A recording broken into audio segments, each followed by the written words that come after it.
उत्तर प्रदेश के जिला फिरोजाबाद में एक कस्बा है एटा। इस कस्बे में थाना भी है। एटा कस्बे से कुछ दूर एक गांव है नगलाचूड़। सोनेलाल अपने परिवार के साथ इसी गांव में रहता था। सोनेलाल के 3 बेटे थे, गोपाल, कुलदीप और संजीव। इनके अलावा 2 बेटियां भी थीं। सोनेलाल के पास खेती की जमीन थी, जिससे उसके घर परिवार का गुजारा बड़े आराम से हो जाता था। सोनेलाल के बड़े बेटे गोपाल और एक बेटी की शादी हो चुकी थी। इसी सिलसिले में रिजौर निवासी छबिराम नाम के एक रिश्तेदार ने रिजौर के ही रामबाबू शाक्य की बेटी गायत्री के बारे में बताया। छबिराम की मार्फत सोनेलाल ने रामबाबू से बात की। उन्हें रामबाबू की बेटी गायत्री अपने बेटे संजीव के लिए सही लगी। दोनों ओर से चली बातचीत के बाद संजीव और गायत्री का रिश्ता तय करके जल्द ही दोनों की शादी कर दी गई। यह लगभग 1.5 साल पहले की बात है। खूबसूरत गायत्री से शादी करके संजीव ही नहीं बल्कि उसके घर वाले भी बहुत खुश थे। लेकिन यह कोई नहीं जानता था कि आगे चलकर यही खूबसूरत दुल्हन कितनी बड़ी मुसीबत बनने वाली है। गायत्री ससुराल आ तो गई थी, पर उसके तेवर किसी की समझ में नहीं आ रहे थे। संजीव की मां सरला ने सोचा था कि बहू घर आ जाएगी तो सब कुछ ठीक हो जाएगा। घर की जिम्मेदारी बहू के हवाले करके वह आराम करेगी, क्योंकि बड़ी बहू शादी के कुछ दिनों बाद ही गोपाल के साथ पंजाब चली गई थी। पर सरला का यह सपना अधूरा रहा, क्योंकि गायत्री पूरे दिन अपने कमरे में बैठी टीवी देखती रहती थी। टीवी से फुर्सत मिल जाती तो वह मोबाइल पर लग जाती। वह काफी देर तक किसी से बातें करती रहती थी। कुछ दिन तक तो सरला ने गायत्री से कुछ नहीं कहा, लेकिन जब पगफेरे के लिए उसका भाई टीटू उसे लेने आया तो सरला ने टीटू से कहा, अपनी बहन को समझाओ, वह ससुराल में रहने का सलीका सीखे। यह इस घर की बहू है, इसे यहाँ बहू की तरह ही रहना होगा। बहन की शिकायत सुनकर टीटू के माथे पर शिकन आ गई। उसने घूर कर गायत्री की तरफ देखा, लेकिन उससे कहा कुछ नहीं। टीटू के पिता बीमार रहते थे, इसलिए वह ही सब्जी की दुकान चलाता था। भाई के साथ गायत्री अपने मायके आ गई। घर पहुंचते ही टीटू ने अपनी मां रामश्री से कहा, संभालो अपनी लाडली को, यह हमें जीने नहीं देगी। गायत्री अपने कमरे में चली गई। इसके बाद रामश्री और टीटू देर तक बातें करते रहे। रामबाबू कुछ देर बाद घर आया तो उसे भी पता चल गया कि गायत्री के ससुराल वाले उससे खुश नहीं हैं। वह गुस्से में बोला, हमने तो सोचा था कि गायत्री शादी के बाद सुधर जाएगी, पर लगता है ये लड़की उन लोगों को भी नहीं जीने देगी। दरअसल शादी के पहले से ही रामबाबू के घर में तनाव था। इसकी वजह यह थी कि गायत्री संजीव से शादी करने से इनकार कर रही थी, पर घर वालों के सामने उसकी एक नहीं चली। रामबाबू और रामश्री इस बात को लेकर बहुत चिंतित थे कि कहीं गायत्री की वजह से वह लोग किसी नई परेशानी में न पड़ जाएं। रिजौर में ही रामबाबू के घर से कुछ दूरी पर किशनलाल का घर था। उसके बेटे रंजीत ने भी अपने घर वालों को परेशान कर रखा था। यूं तो किशनलाल के 4 बेटे थे, जिनमें से 3 पढ़े लिखे थे, पर छोटे बेटे रंजीत का पढ़ाई में मन नहीं लगता था। वह सारे दिन गांव में अपने दोस्तों के साथ गपशप करता रहता था। वह अपने पिता के खेती के काम में भी हाथ नहीं बटाता था। एक दिन अचानक रंजीत की नजर गायत्री से टकराई और वह उसकी ओर खींचता चला गया। वह उससे बात करने के लिए मौके की तलाश में था। एक दिन मोबाइल की दुकान पर उसे मौका मिल गया, जहां गायत्री अपना मोबाइल रिचार्ज कराने आई थी। उससे बात की शुरुआत करने का कोई बहाना चाहिए था, लिहाजा उसने गायत्री से कहा, गायत्री देखें तुम्हारा मोबाइल किस कंपनी का है। गायत्री ने उसके हाथ में मोबाइल दे दिया। रंजीत हाथ में मोबाइल लेकर देखते हुए बोला, यह मोबाइल तो तुम्हारी तरह ही स्मार्ट है। गायत्री ने उसे घूर कर देखा, फिर खिलखिलाकर हंसते हुए बोली, तुम भी काफी स्मार्ट लगते हो। सुनकर रंजीत की हिम्मत और बढ़ गई। गायत्री वहां से चलने लगी तो रंजीत ने कहा, अगर आप बुरा न मानो तो मैं बाइक से तुम्हें तुम्हारे घर छोड़ दूंगा। गायत्री मुस्कुराई और उसकी बाइक पर बैठ गई। रंजीत बहुत खुश हुआ। पहली बार किसी लड़की ने उसकी दोस्ती कबूल की थी। रंजीत, वैसे तुम आजकल क्या कर रहे हो? गायत्री ने पूछा। इंटरमीडिएट पास करके घर पर ही मौज कर रहा हूँ। वैसे भी तुम्हें तो पता ही है कि घर में किसी चीज की कमी तो है नहीं। जब जिम्मेदारी आ जाएगी देखा जाएगा, रंजीत बोला। गायत्री, क्या तुम अपना मोबाइल नंबर दे सकती हो? हाँ हाँ, क्यों नहीं, तुम मुझे अपना मोबाइल नंबर बताओ, मैं मिस्ड कॉल कर देती हूँ। गायत्री बिना किसी झिझक के बोली। बाइक चलाते चलाते रंजीत ने उसे अपना मोबाइल नंबर बता दिया। गायत्री ने तुरंत उसके नंबर पर मिस्ड कॉल दे दी। गायत्री ने अपने घर से कुछ पहले ही मोटरसाइकिल रुकवा ली और बाइक से उतरकर पैदल अपने घर चली गई, ताकि कोई घर वाला उसे बाइक पर बैठे न देख ले। उसे उतार कर रंजीत भी मुस्कुराता हुआ अपने घर चला गया। अगले दिन रंजीत ने अपने मोबाइल पर किसी अनजान नंबर की घंटी सुनी।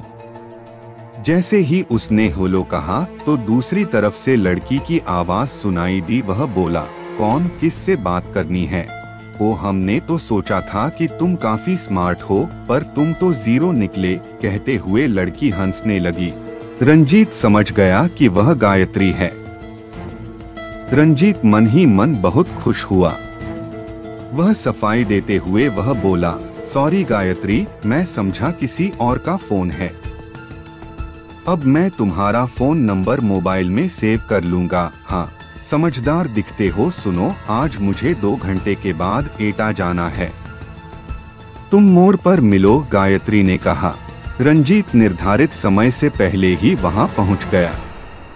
उसके कुछ देर बाद गायत्री भी आ गई। उस दिन से रंजीत और गायत्री के बीच नजदीकियां बढ़ने लगीं।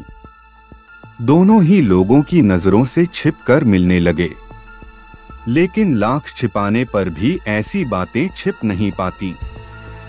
गांव के किसी आदमी ने गायत्री को रंजीत की बाइक पर बैठे देखा तो उसने रामबाबू को यह बात बता दी।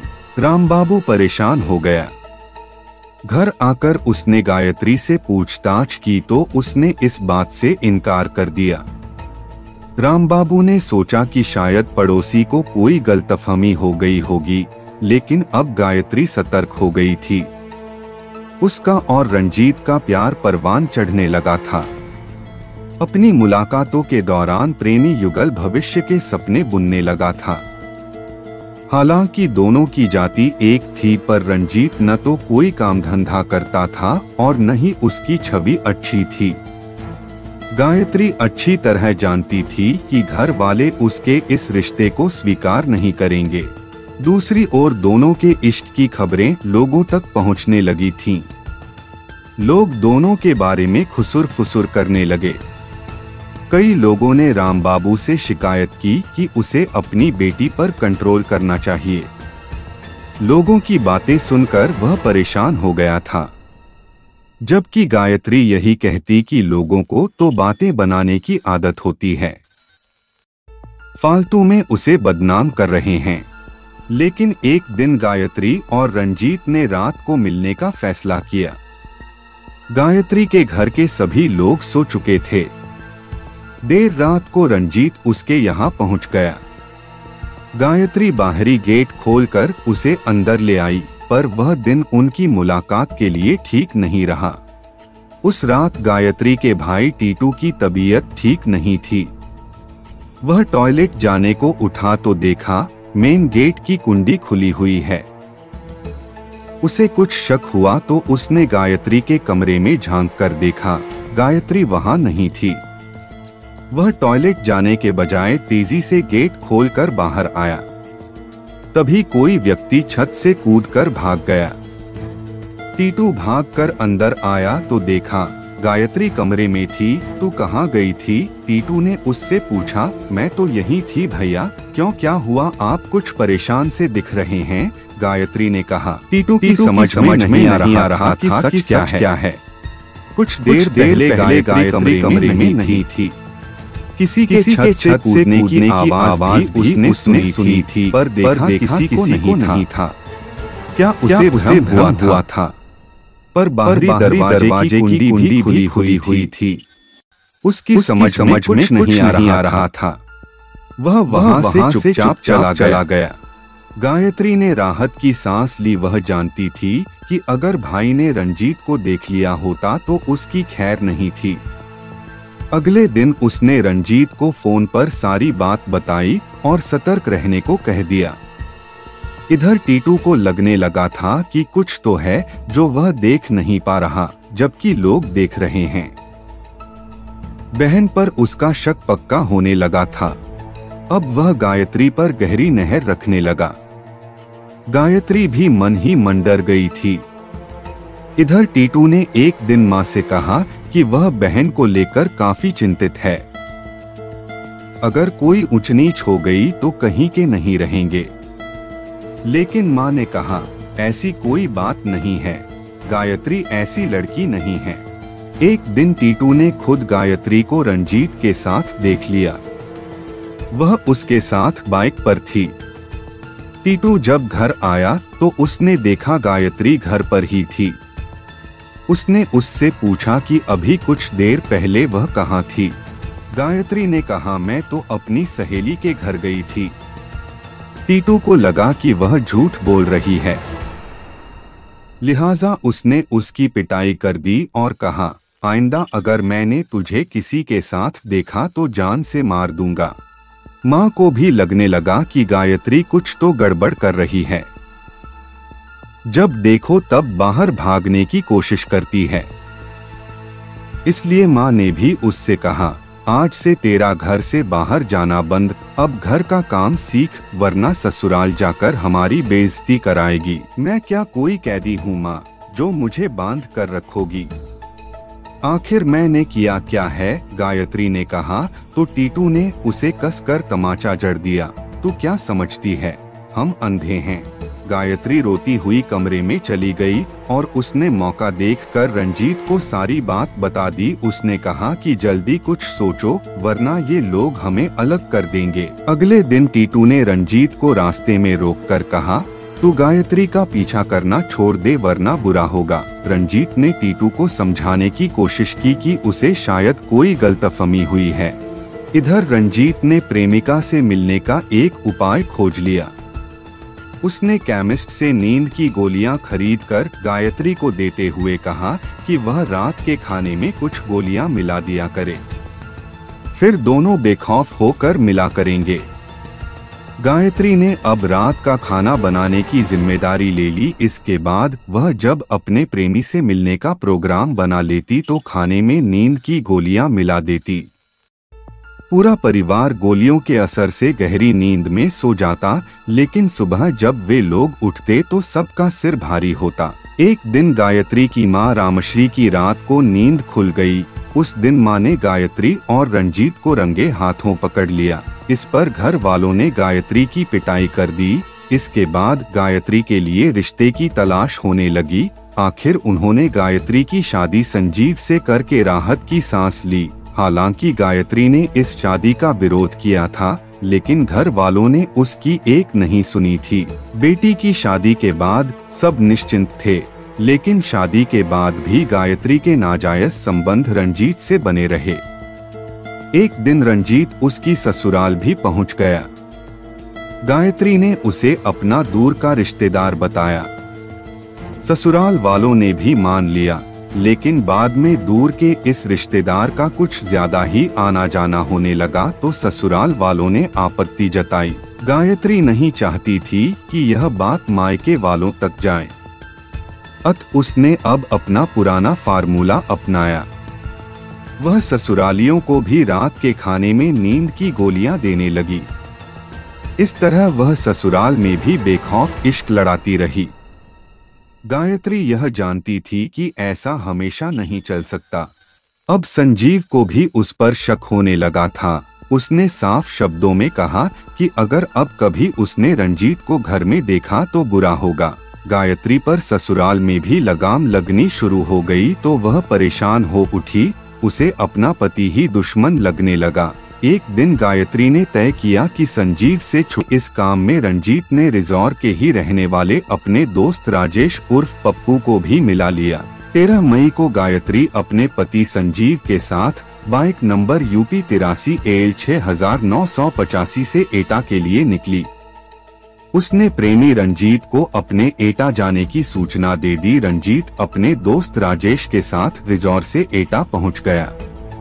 इसके बाद न तो बहू और न ही बेटा घर वापस लौटे। शाम तक जब दोनों घर नहीं लौटे तो पूरा परिवार चिंतित हो गया। उन्होंने एटा थाने के थाना प्रभारी जितेंद्र सिंह भदौरिया को सूचना दे दी और अपने सभी रिश्तेदारों से भी फोन द्वारा पूछा।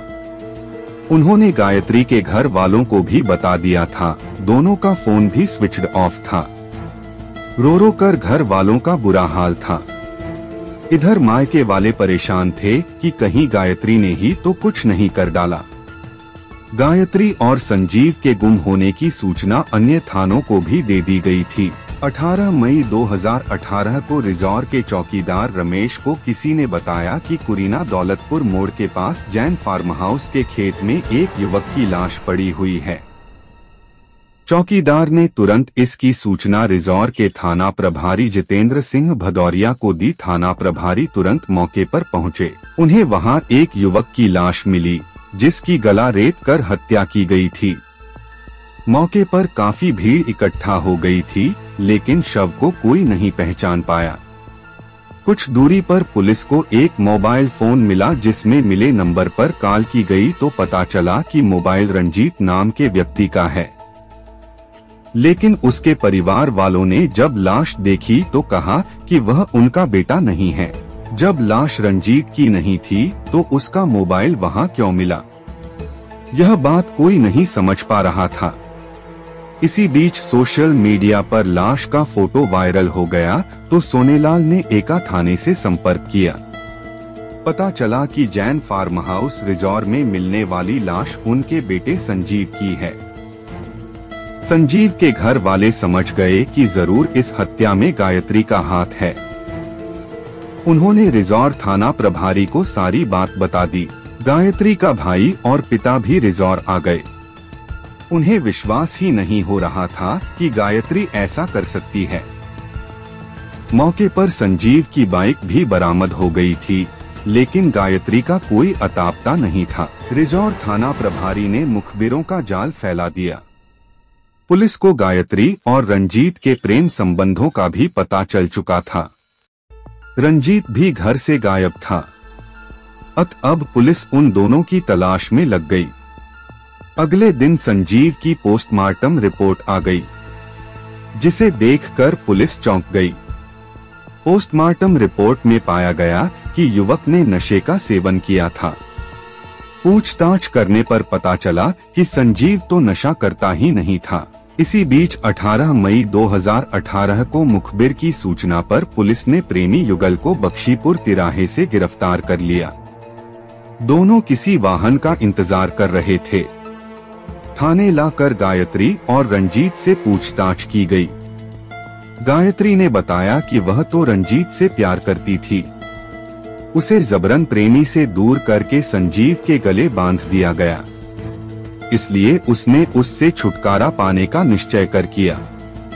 उसने बताया कि उसने रंजीत से पूर्व में शादी कर ली थी लेकिन पुलिस को वह शादी की कोई साक्ष्य नहीं दे पाई। रंजीत ने भी अपना गुनाह कबूल करते हुए कहा कि पिछले 2 से 3 सालों से वह और गायत्री एक दूसरे से प्यार करते थे और शादी भी करना चाहते थे लेकिन गायत्री के घर वाले इसके लिए राजी नहीं हुए।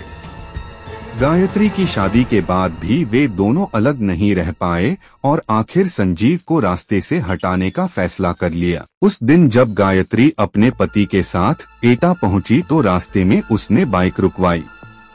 मौका पाकर वह बोतल में भरे पानी में नींद की गोलियां मिला चुकी थीं। वही पानी उसने पति संजीव को पीने को दिया। जिस जगह पर बैठकर उसने पानी पिया था, कुछ ही देर में वह वहीं पर बेहोश हो गया। तभी रंजीत अपने दोस्त के साथ वहां पहुंच गया। राजेश ने संजीव की बाइक संभाली और वह और गायत्री बेहोश हो चुके संजीव को ऑटो में डालकर कुरीला गांव के पास दौलतपुर मोड़ पर ले आए। ऑटो वाले को पैसे देकर उन्होंने वापस भेज दिया। तभी राजेश भी वहां आ गया। फिर वे लोग संजीव को जैन फार्म हाउस के खेतों में ले आए, जहां गायत्री ने खुद चाकू से अपने पति का गला रेत दिया। इसके बाद राजेश अपने घर चला गया और वह दोनों एटा घूमते रहे। दोनों दिल्ली भाग जाना चाहते थे, पर पैसों का इंतजाम करना था। इससे पहले कि वे एटा छोड़ पाते, पुलिस के हत्थे चढ़ गए। गायत्री के मायके वालों को जब पता चला कि उनकी बेटी ने खुद अपना सुहाग मिटा डाला है, तो वे हैरान रह गए। उन्होंने कहा कि अब गायत्री से उनका कोई संबंध नहीं है, उसे उसकी करनी की सजा मिलनी ही चाहिए। संजीव के घर वाले दुखी हैं। उन्होंने तो सोचा तक नहीं था कि वह अपने सीधे सादे बेटे को खो देंगे। पुलिस ने भादंवी की धारा 302, 120 बी के अंतर्गत तीनों को गिरफ्तार कर न्यायालय में पेश किया, जहां से उन्हें जेल भेज दिया गया। कथा लिखे जाने तक उनकी जमानत नहीं हुई थी।